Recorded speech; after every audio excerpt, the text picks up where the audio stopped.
welcome back to another lap guide video. My name's Bart, and today we will be taking the FIA 4-car and iRacing around the Watkins Glen classic boot layout this time. Here's my hot lap.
All right, so heading to the first corner now, Watkins Glen.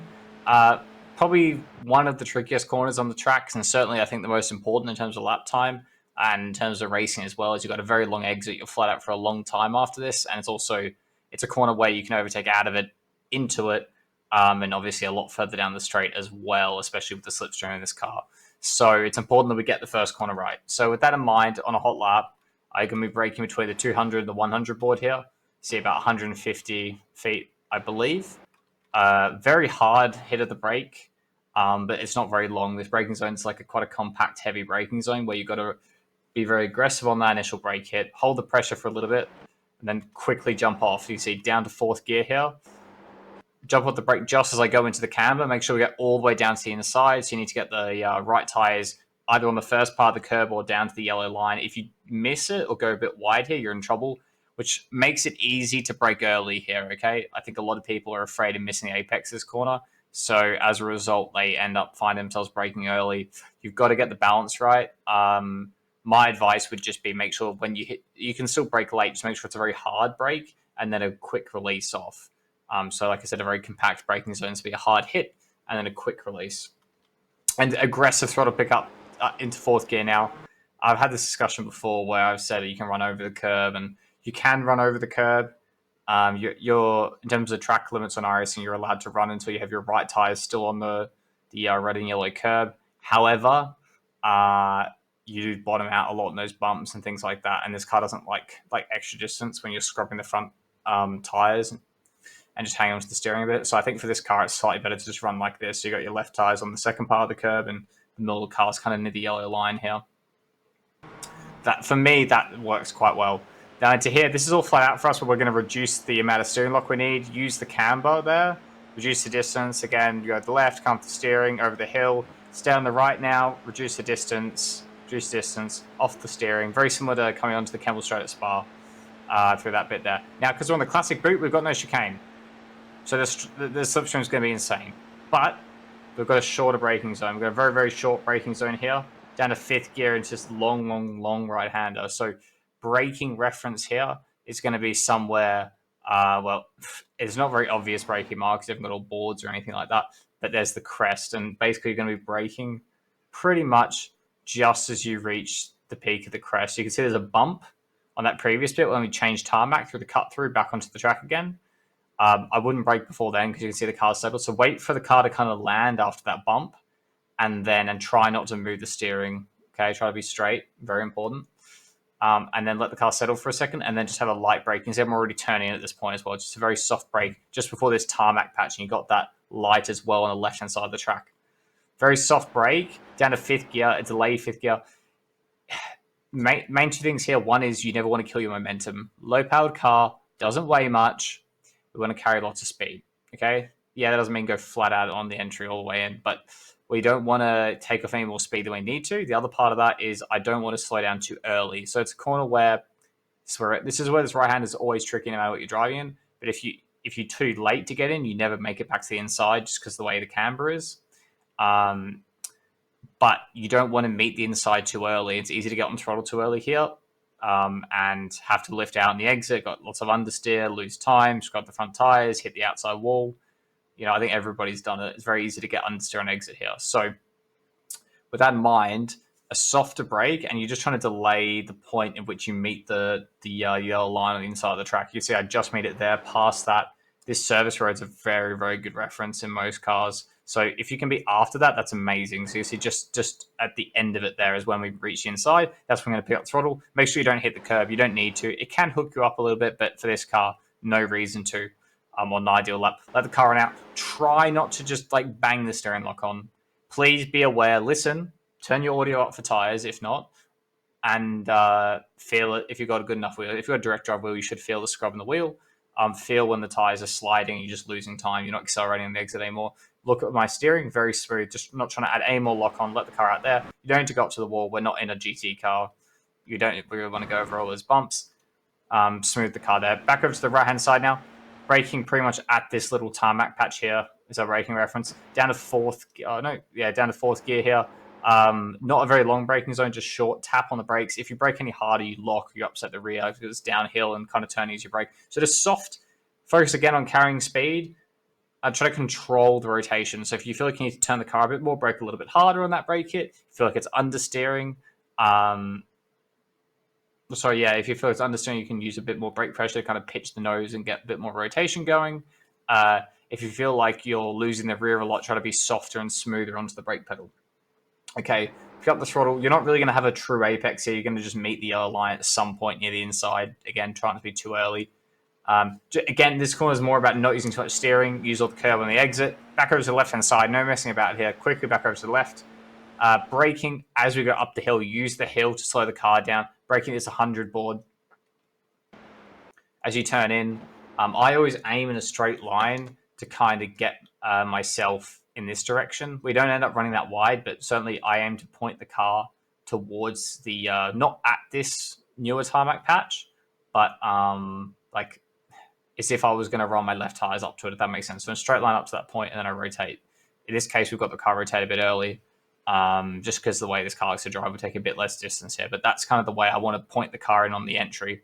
Brake towards, as if we're going to meet these corners here. Brake in kind of a diagonal line, come off the brake.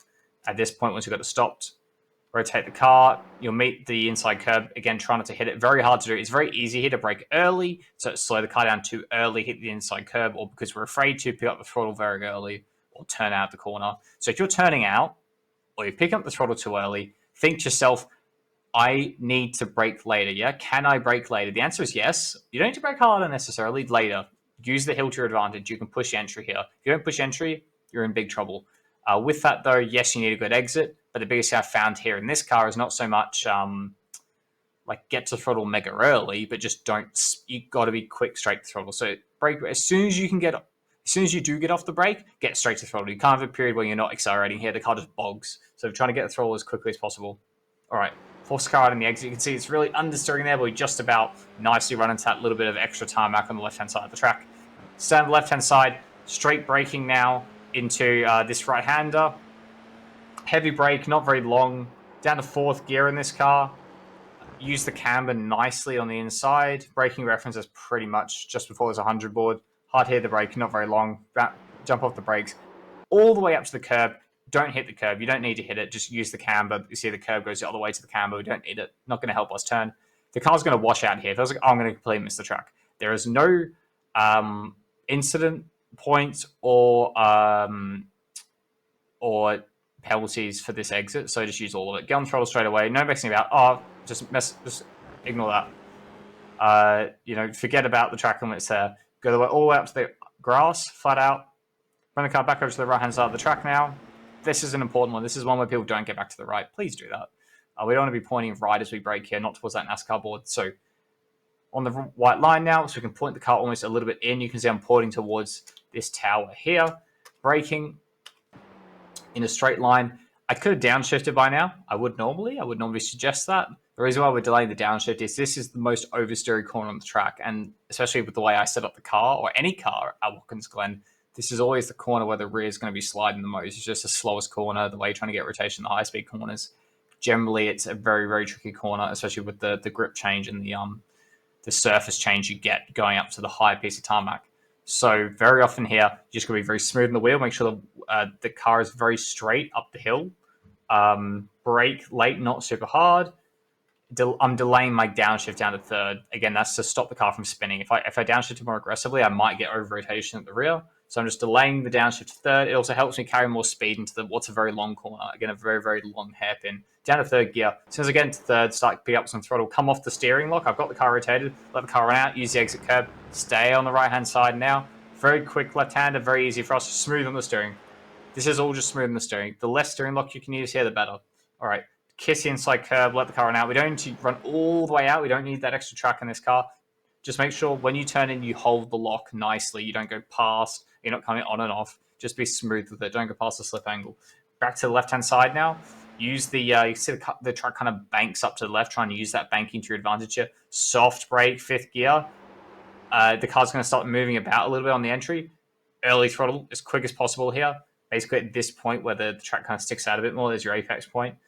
A very aggressive throttle, force the car out. The car's going to want to slide, try and come off the steering, just meet the wall like that. Obviously, don't run into the wall ideally. Stay on the left-hand side, and that's the end of a lap at Watkins Glen.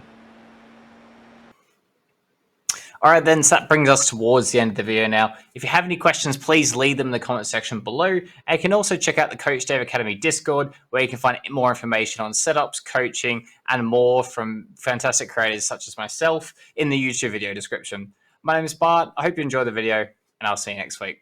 Bye-bye.